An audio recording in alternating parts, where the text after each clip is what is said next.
Happy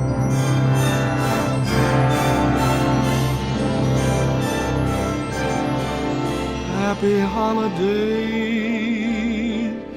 happy holiday, while the merry bells keep ringing. Hey YouTube, today I'm going to do something different. You know, almost every video I put up is all about brewing, but it's that time of the year that it's time to make the famous turkey soup. This is like a Thanksgiving or Christmas dinner in a bowl. All right, so we're going to look at all our ingredients and our hardware, and then we're going to get started. Here we go. All right, here are our ingredients, all right, and our hardware. I'm going to use 2 pressure cookers, 2 pressure canners, all right. So I've got 2 pressure canners, I've got my canning equipment, I've got a couple of cases of wide mouth jars, all right, and all the how many that we can will be determined by how much ingredients we have. And if you can see, we bought a 26-pound turkey, and this is how much leftovers we've got that didn't get eaten just as leftovers. So we have our turkey separated into white meat and dark meat. The dark meat was very popular, obviously, always. We've got some baked potatoes that I'll cut up and put in there. Not very many. We've got the gravy, which is awesome and delicious. We've got green bean casserole. I'll take as much of the fried onions out of that, and we'll use the leftover casserole. We've got a little bit of stuffing. It's not going to take much, but the stuffing helps to thicken it up and make it a real hearty soup. And of course, we've got our base. I've got some chicken broth, and I've got some chicken bouillon base, okay, if we need a little extra. I also have another case of the broth. We've got onions, we've got celery, we've got carrots, Italian parsley, and some minced garlic, all right. And so beyond that, a little bit of salt and pepper to taste, and this is going to be an awesome soup. All right, let's get started. Here we are. I've gotten my nice knife out, and I sharpened it up with the steel. I've got my turkey, the first bag, out, and then of course we've got a little bit more of dark and white meat. This is mostly white meat. And if you'll notice, it is all one big gelatinous glob, all right?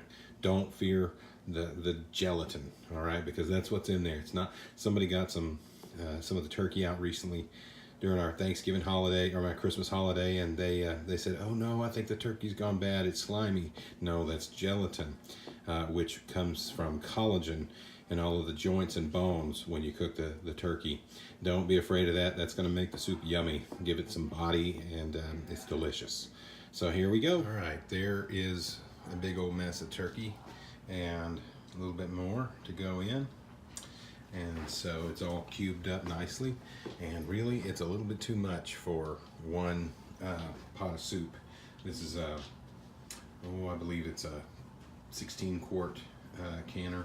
I'm not 100% certain on that, but anyway, I think I'm going to divide this up into 2 pots and put in the right amount of vegetables to make that volume of soup. So let's move on to the next. Okay, so I have put equal amounts of turkey in each one of these pots because it was just too much turkey for one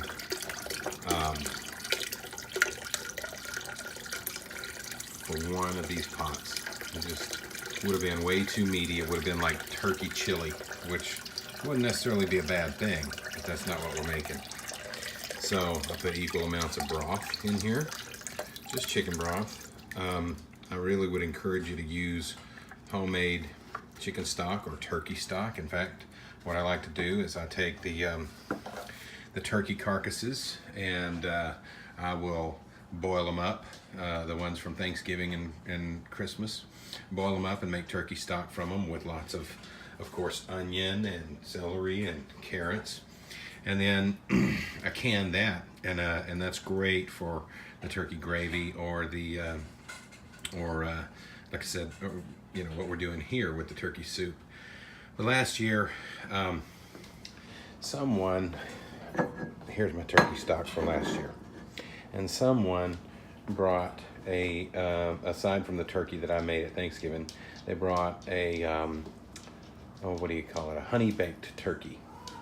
And I got to tell you, if turkey is, if you believe like I do that turkey represents all that is good in the world, then honey baked turkey is equally an affront to the senses and really to humanity. I think it threatens our way of life. I don't think you should put honey within a mile of a roast turkey. But, you know, everyone has their opinions. But anyway, I flew too close to the sun, and I used the carcass from that honey baked turkey, and it ruined my stock. It has this weird, odd, sweet flavor, and it's just no good. So I'm going to start heating this up. I'll probably add some water and some of this chicken base, okay? Maybe some bouillon cubes even, if it needs some salt. And then we're going to go through here and add our carrots. And then lastly, right before I can it, we will add the other things, the celery and the onion, because I don't want them to turn to mush. And the parsley, oh, I don't know, it can probably go in anytime. Same with the garlic. All right, here we go. All right, here we have the potatoes, and I'm going to divvy them up. Oops. All right, half goes in one pot. Oops, and then half goes in the other. Man, that's really hard to do. One-handed. There we go, palms away. All right, well, I wish I had more of the baked potatoes, but it's still gonna work. It's gonna be delicious. Might even add some potato flakes, but you gotta be really careful. If I do that, we're gonna talk. Okay, we're gonna do some carrots. I'm gonna go a little conservative on the carrots. I'm just gonna kind of go by feel, but not everybody in my household is a big fan. I'm gonna scrub the carrots, but I'm not gonna peel the carrots because peeling carrots is for chumps. And also, I've heard that most of the nutrients are right there in the skin. That may be a myth, I don't know, but we're going with that because it makes it easier for yours truly. So here we go. All right, this is all 4 of those big carrots sliced up, and if you can see here, you know, some of them I did little discs, some of them I did halves, you know, in the middle, and then as it got down to the big ends, you know, I would quarter them. Okay, but anyway, just make manageable bite-sized pieces that are all approximately the same size. And that is going into the soup. All right, and as the soup is heating up, we can see there are some fatty parts that are floating to the surface. We're gonna get rid of those. Much as I love fat, we don't really need it in our soup. They were just 2 points ahead, so they did win by 2, but yeah, we were 8, they were 10. we could have. All right, let's put a couple of spoonfuls of garlic in each one. Actually, one good size spoonful in each might be enough. We'll see how it looks later on, see how it smells and tastes. It's not even hot yet, and it already smells delicious. Fresh Italian parsley, 1 big bunch. That is already a great smell. I can't wait until it heats up. It's gonna be awesome. All right, gonna put some of the gravy in each. And yes, that looks all jellified, but again, it's the collagen. Already smells and tastes delicious, and it's not even boiling. All that gravy went into the soup, and now we're going to, a little at a time, add some stuffing. All right, until we get it all mixed in, and we get all the chunks worked out, and then we see if the consistency is about right.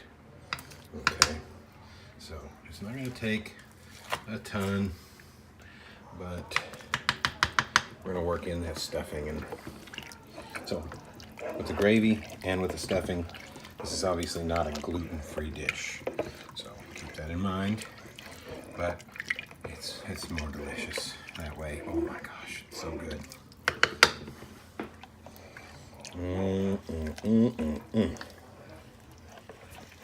Okay, I put about 2.5, 3 big scoops of stuffing in each one. And it's just, I can hear it kind of crackling on the bottom. Yeah, it looks like that one's about to boil. This one's not quite there. We are gonna add some potato flakes to thicken it up a little bit, but you have to be very, very careful with this because it can go straight to the bottom and then burn. And so if you don't incorporate it really, really, really well, you'll end up with a scorched soup. That's what happened to last year's soup. I cried and cried, but that soup was a disaster. So this year's soup, we're gonna watch it like a hawk, but I am gonna add some potato flakes to thicken it up a little bit. Almost forgot the green bean casserole. Gonna take out those fried onions and add it to the mix. All right, so I've got some boilage. I got it about as thick as I want it with the stuffing and the gravy and the mashed potatoes, potato flakes. I had to stir very vigorously and make sure that to incorporate the potato flakes so that they would not burn on the bottom. That one is really rolling back there. Okay, and then I'm going to add the onions and the celery last because, by the way, I didn't even need the better than bouillon, even though I added about a gallon of water, half a gallon to each one of these, because everything else is just so flavorful. Anyway, but the celery and onion, I don't want them to turn to mush when I put them in the jars and put them and can them. That's what I've done in the past, is just make the whole soup to completion and then can the extra, and I think it'll be better if those go in a little fresher. And then we'll cook the rest to completion for tonight's meal. We'll have one big nice meal tonight, and then we'll have lots of little meals in jars for convenient meals later on. All right, okay, so I've been falling down on my video duties, but I ended up adding 2 large onions. One of them was larger than this, but anyway, 1 large onion to each of these pots, okay? And then 1 whole bunch of the large bunch of the celery, okay, and divided it between the 2 pots. And Bethany also, as she was tasting and giving me input, she added a little bit of sage to 1 or both of these because the stuffing has sage. Sage is a good poultry seasoning, and so you can just add that to taste. One of them needed just a little bit more. So sage to taste. All right, now that I've added the celery and onion, I'm going to dish these up into jars and get ready to process those, and then we will take a certain amount, a portion of it, and just let it cook for another hour or 2, maybe an hour or so, just until the onions and celery are soft. It probably won't even take that long. And that'll be our meal for tonight. Okay, we've got our soup made, and it's just heating back up after adding the onion and celery. I've selected 14 jars because both of my pressure cookers will hold 7 apiece. All right, quart jars. These are wide mouth mason jars. I got 14 lids and 14 bands. And the great thing about pressure canning is that all you need is clean jars, lids, and bands. You don't have to pre-boil them like you would using the water bath method.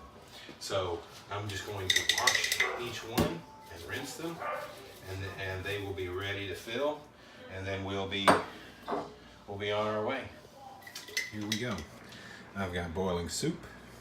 I've got jars, and the rest of them are still on the drainer. I've got lids, I've got bands, I've got my spacer for a 1-inch head space, I've got my magnet, I've got my funnel, I've got my grabber deal, and I've got a 1 quart jar, 1 quart measuring cup to dip with, okay, to scoop with. And each time I scoop, I will stir it up really well with my spoon so that I get, as best I can, a homogeneous mixture in each jar. All right, I have 5 jars ready. I have a damp paper towel, and I'm going to wipe the edges of each jar. Okay, that will help to ensure that we get a good seal. All right, and then I'll take my handy dandy little magnet here, and one at a time. Well, this is hard with one hand.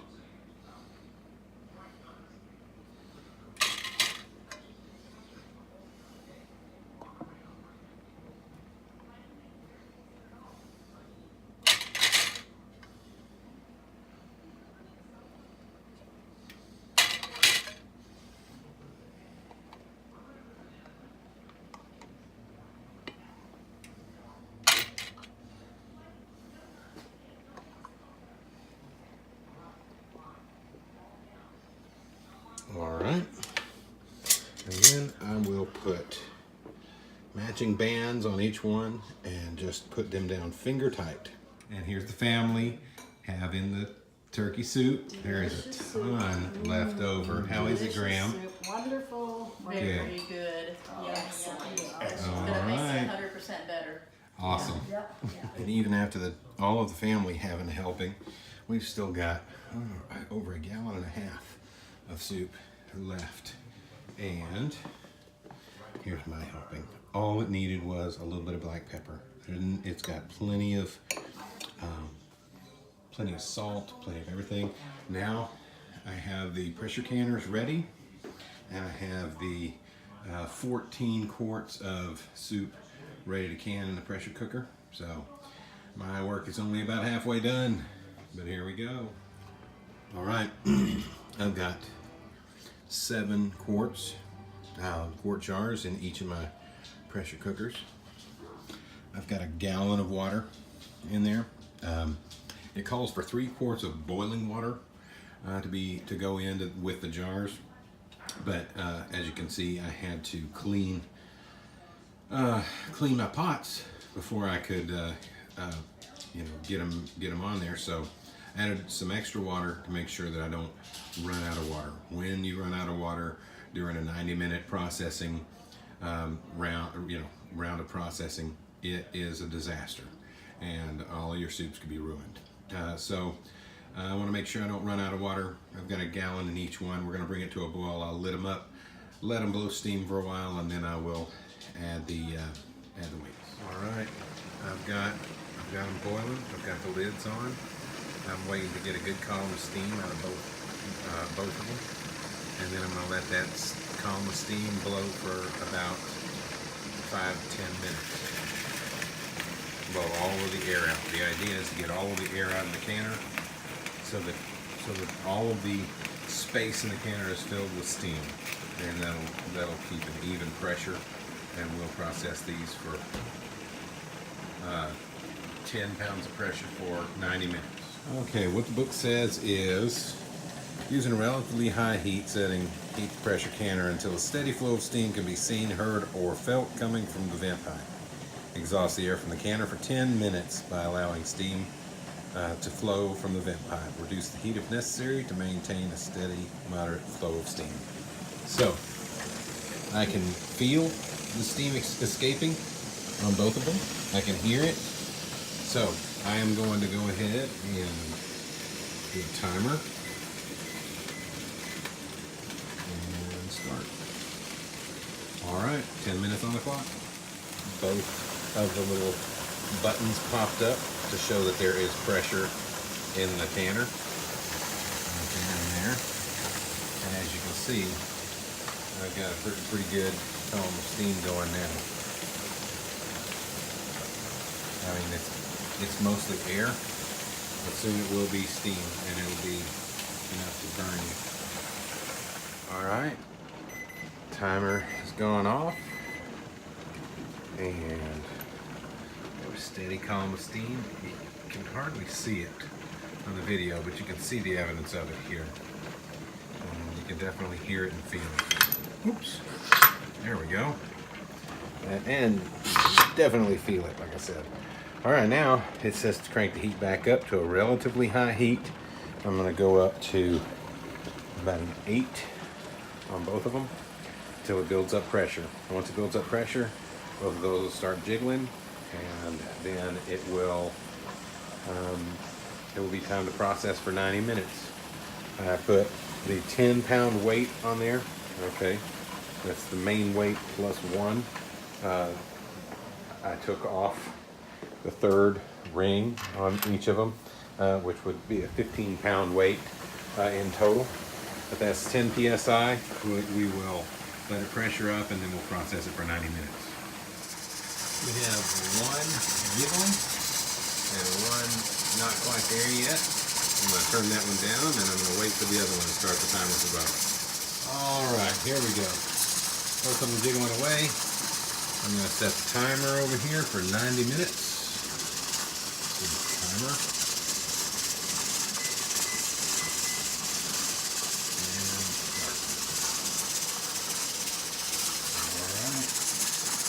Probably gonna have to back this one off a little bit. That's about medium. I think over there about 4. Let's see how that does. 90 minutes. Then we'll let it cool. Let all the pressure go down. And then we'll remove them from the canners and inspect. All right. I have a little over 5.5 minutes on the clock. We're almost done processing. And over here I have my leftovers. I'll just show you. So I cooled it for a good long while in just cool water, but then I've added ice, as you can see. You give it a stir every once in a while, and that will bring it down to where you can safely put it in the refrigerator and it not go sour on you, because if you put warm soup, that much volume in the fridge, it's going to take a long time for it to cool down, and it could definitely go sour on you while it's cooling down slowly. So we want to get that cool down fast. And one other way you can do it is put it in Ziploc bags, like 1 gallon Ziploc bags, and cool it in cool water. That will work really well also, and save space in the fridge.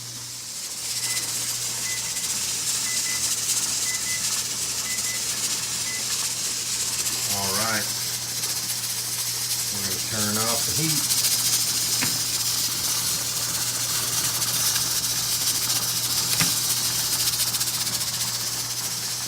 And I'm probably going to move those to a cooler spot, because those electric burners stay hot for a long time. And what we're looking for is these to stop jiggling, and these buttons will pop down after they cool down and there's no longer any pressure. This is going to take a good long while. One thing I love about our new house is this tile countertop. You can just put hot pans right on the countertop, and they're fine. You don't need a trivet or anything. Okay, these have been cooling for a while, and as you can see, the button is still up on both of them. Okay, and we could cool these down. We could take the pressure off of it by sticking it in a water bath, or just spraying it down in the sink with the vegetable sprayer, and that would take the pressure down. Or we could just push the button down or pull the weight off. And if we were just cooking something in here, that would be fine. But the problem is we've got pressure not just in the pressure canner, but in the jars themselves. So if I was to take all that pressure off, yeah, it would let all the pressure out of the canner, but it would also let all the pressure out of the jars, and they would all puke over. Okay, the seals wouldn't necessarily seal up good, and we would have a problem. So that's why we just let this cool down to room temperature by itself, or at least to the point where there's no pressure in the canner. Once there's no pressure in the canner, there's no pressure in the jars, and then they'll seal just fine.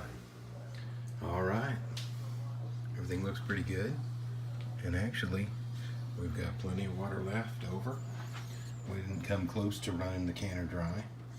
That's really good. All the lids are popped up So we'll start taking them out, and we'll see. Oh, here it is. They will start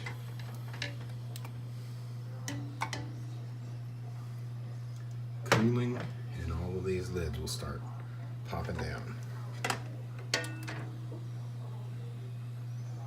I'm going to take all the rest out, and we'll keep an eye on them. Here we are.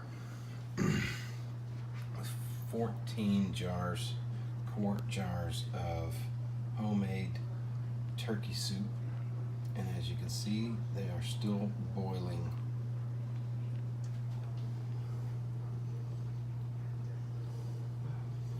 But as they cool, we'll start hearing all these lids click. Oh, they're starting to flex already. I think this one actually already has popped down. Yep. They'll all start to click. It's very important that you don't twist down these bands. They'll be a little loose, but that's okay. If we do twist them down, then what'll happen is, or what could happen is you twist the lid and then you lose the seal. And I'm very proud that I've got clean water in the bottoms of both of my canners. This may be the first time that I haven't had any jars puke over. So that tells me I got the right amount of headspace, and you know, we didn't boil too hard too fast. So my canners will be cooling down. I'll wash them up. These things will all cool down and the lids will seal, and I'll wash the jars up a little bit, and we will be good to go. That is a complete soup making and canning session. All right, that is Christmas dinner soup. It is delicious. We've got leftovers to eat, and then we've got 14 jars of soup that we can crack open any time when we, you know, a busy day and nobody's feeling like cooking. You got a homemade dinner ready to go. You just crack open a jar, put it in the microwave, and it's just like the day that you made it. Anyway, that's my video. I want to dedicate this video to my dear sister-in-law, Julie McGregor. She's a fellow canning enthusiast, and she just left earlier today. She was here for the holidays, she and her husband Johnny. And so, Julie, eat your heart out. I hope your next canning session goes just as well. Talk to you later. Bye-bye. When we dim the light, 12 o'clock that night, with our hopes as high as a kite, how can our love go wrong if we start the new year right?